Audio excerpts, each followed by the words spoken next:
welcome back. Today we're going to be talking about ratios. They are going to look like fractions. So what they are is a ratio is a comparison of two quantities by division. So again, it can look like a fraction.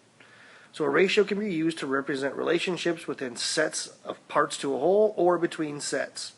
So for instance, we can use a ratio to compare the number of roses in a vase to the number of tulips in a vase.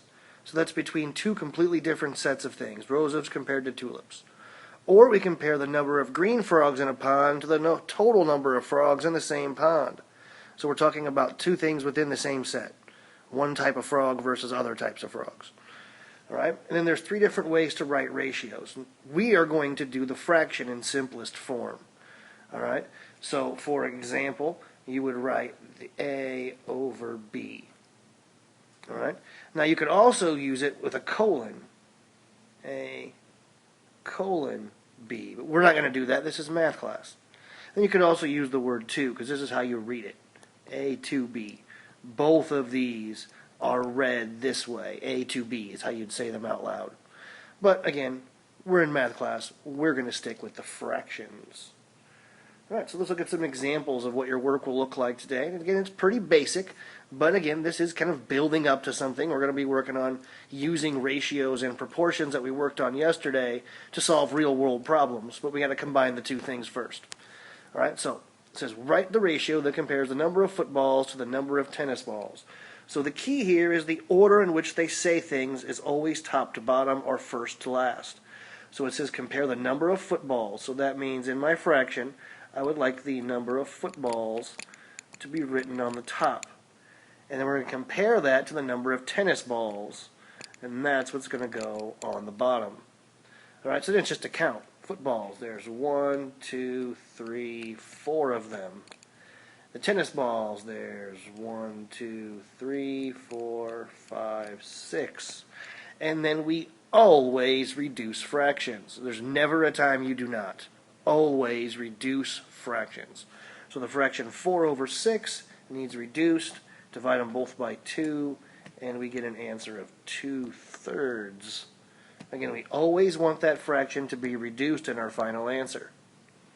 All right, next one. Let's look at the same kind of thing. It says write a ratio that compares the girls to the total number of students. So again, the top number is girls. The bottom number is the total number of students, which would be counting the girls a second time. So the girls, there's 1, 2, 3 girls, and then total students, there's 1, 2, 3, 4, 5, 6, 7, 8, 9. 3 of the 9 students are girls, and again, we need to reduce all fractions. 3/9 will reduce nicely down to 1/3. Again, make sure you reduce fractions. Alright? Now, we're not going to write ratio in 3 different ways. We're just going to write it in our fraction form.